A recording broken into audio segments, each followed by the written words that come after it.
Good morning. It is Seth Leibson in for Bill Bennett on Bill Bennett's Morning in America, Thursday, September 30th, 2010. Continuing with our congressional candidates who call in. Let's go to Dr. Rob Steele in Michigan. Good morning, Dr. Steele. How are you, sir? Hey, doing very well, Seth. Thanks so much for having me on. It's a pleasure. It's a pleasure. How are things looking out there in Michigan for you? Very well, of course. I'm running against the longest-serving congressman in the history of the United States, John Dingell, or House of Representatives anyway, 55 years, took over for his dad, who was elected in 1932. So we've got 78 years of John Dingell. It's certainly not what our government was designed for, and I share a lot of similarities with your previous physician caller. A lot of people out there want to control the spending. They want some accountability, and they want some transparency in government. So I'm really focused on the structure and function of government as opposed to specific issues, because a lot of smart people out there have done a lot in their life, have great experience, and they'll be able to fix the problems very quickly once they actually have a chance and the process is removed from the career politicians and the special interests. All right, good. Let me ask you to hold right there for a moment, Dr. Steele, as we're going into break. We'll come back to you, then I'm going to go to another congressional candidate in Minnesota. I want to ask you something about health care that's in the news today. Looks like President Obama wasn't being honest with us about a single thing he said regarding the health care legislation. When we went to break, I was talking a little bit about health care, and how someone had pointed out recently that it's turning out more and more that not one thing we were told by the Democrats in Washington and the president about health care reform is turning out to be true. Not one thing. There's a story out this morning that McDonald's Corporation may have to cancel health care benefits for 30,000 workers because of the new law. Not going to get into the abstruse details of that, but your take generally on how we were misled about health care and how you see our way out of it. Well, the health care bill we have now is what you get when you have unelected bureaucrats and career politicians writing bills, particularly when they're lawyers. I mean, career politicians, I've certainly discovered, are clearly interested in fixing one problem only, and that's their reelection.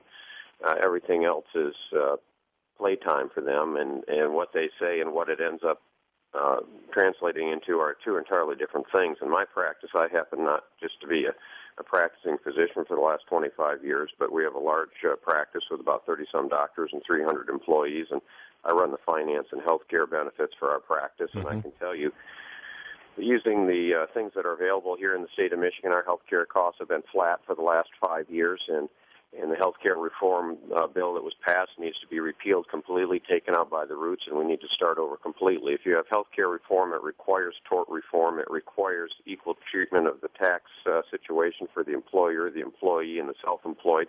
It requires portability, and it requires the patients to become better consumers. Right now, an average consumer in health care pays only 13 cents on the dollar for every dollar they consume, and all I ask people is, hey, you know, if they gave you a credit card for Lowe's or Home Depot or something like that, and you lived out in the country, and you only had to pay 13 cents on the dollar, I think your bill would probably be a little bigger than if you were a little more responsible. And the current health care bill is going to make that even worse. It'll drop considerably under 10 cents on the dollar. We'll see health care costs explode. We'll see more and more stories like McDonald's where they drop the coverage because the career politicians want to say they're doing something, but they don't want to put the teeth in it because they know that it wouldn't pass. And so it's much cheaper for a company like McDonald's probably to pay the fine and dump the employees into this broken health care system we'll have rather than continue to provide the coverage they're doing now. Doc, I want to ask you, we're talking to Dr. Rob Steele, candidate for Congress in Michigan. Teresa Holt, we're going to get right to you in a moment. Dr. Steele, I wanted to ask you something about this tort reform issue you raised, because you run a large practice, a fairly large practice, a fairly large small business, and one of the things we were talking about during the health reform debate was the need for tort reform as being part of it, that physicians are forced, because of the legal environment they operate in, they are forced to engage in unnecessary tests, unnecessary procedures, all of which bend the cost curve up for the nation, for the practice, and for the patient. Is that true? Was that true in your situation? Well, absolutely. In fact, Thomson Reuters has an independent study out that says that approximately 40% of all the dollars wasted in health care is due to defensive medicine. There you go. And they threw a little a bone out there saying we're going to have some demonstration projects in the state. But, of course, this great country was put together with the states as laboratories, and there's been 8 or 9 states that have already had tort reform, and what we've seen in all those states, malpractice premiums drop dramatically, and even more importantly, high-risk specialties return to these states. Yeah, quality increases in these states, right? Because you go to these high-risk specialties and you get a flood of doctors moving in. Texas is one example I know of with that.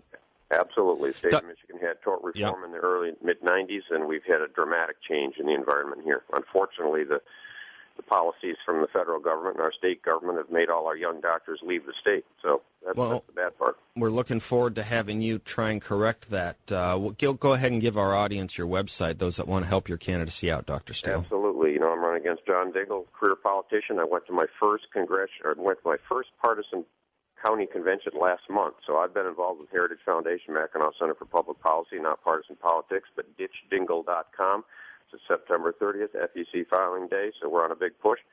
Then go right to our donation site, ditchdingle.com, and, of course, I have a regular website, robsteeleforcongress.com. And Steele is Steele. Thanks, Doc. Yeah, thanks so much, Seth. All right, stay close.